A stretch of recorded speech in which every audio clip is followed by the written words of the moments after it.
जो अगर question already आपने कर रखा है तो इसका आंसर देख लीजिए। It will be 1.0 m square divide by V S. Question क्या है?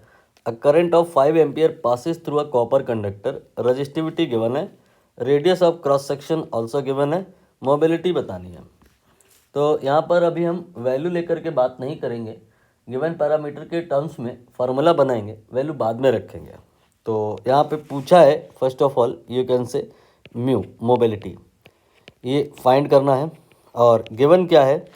गिवन है यहाँ पे सबसे पहला तो करंट, और दूसरा ड्रिफ्ट वेलोसिटी, तीसरा radius of cross section, you can say area given है, पाई आर स्क्वायर करके निकाल लेंगे बाद में। और यहाँ पर कुछ खास गिवन नहीं है, इन्हीं लोगों के टर्म्स में हमें म्यू को रिलेट करना है।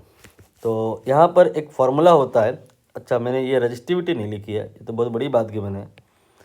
तो ये फार्मूला जो होता है कंडक्टिविटी के लिए होता है एन ई म्यू।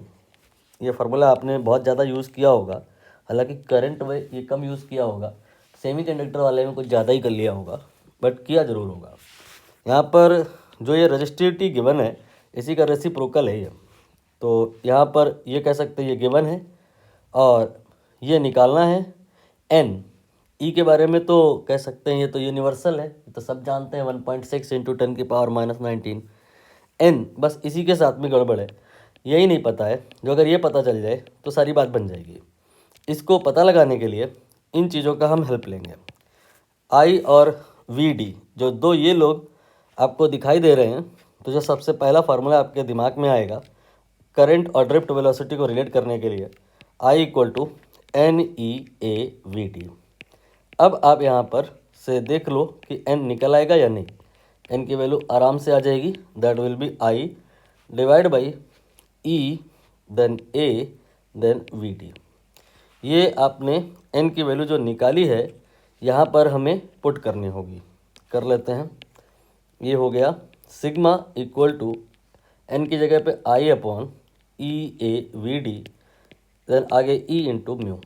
यहाँ पे ई कैंसिल हो जाएगा, जो सिग्मा आएगा that will be mu then multiplied by divide by A we T. कुछ रह तो नहीं गया है, आई थिंक सही है। और अब हम यहाँ पर म्यू निकालेंगे, तो म्यू जो आएगा that will B sigma A V T. ठीक है, वैल्यू पुट कर लीजिए, एक बार रीचेक कर लीजिए कुछ रह तो नहीं गया है। आई अपॉन, हाँ करंट रह गया है, यहाँ पर करंट होगा I upon A v d and इधर सिग्मा। ठीक है, डिवाइड बाई यहाँ पे आई आ जाएगा। अब यहाँ पर वैल्यू पुट करेंगे। ये जो आपका सिग्मा है ये इस चीज़ का रेसिप्रोकल होगा, यू कैन से ये 10⁻⁻8 प्लस हो जाएगा एंड डिवाइडेड बाई 1.7। ये हो गया सिग्मा का value. Area of the cross section pi R square, pi here is 3.14। R की वैल्यू ये गिवन है 5, स्क्वायर करेंगे 25, बट मिलीमीटर में है 10⁻⁻6 मल्टीप्लाई करेंगे, अब ये मीटर स्क्वायर में हो गया। नाउ इसके बाद में वी डी ड्रिफ्ट वेलोसिटी, ये गिवन है 1.1 into 10⁻⁻3, right, and divide by current, ये भी क्वेश्चन में गिवन है, ये है 5, इसको भी आप रख दीजिए। और अब आप सॉल्व करिए। कुछ कैलकुलेशन ऐसे ही हो जाएगी, रिमेनिंग के लिए मैं कैलकुलेटर की हेल्प लूँगा। यहाँ पे हो गया 5 और इसके बाद में 3.14, इसके बाद में ये 1.1, इसके बाद में 1.7, ये भी हो गया। 10 की नेट पावर की अगर हम बात करें तो ये 8 है और -6 और -3, ये -1 आ जाएगा।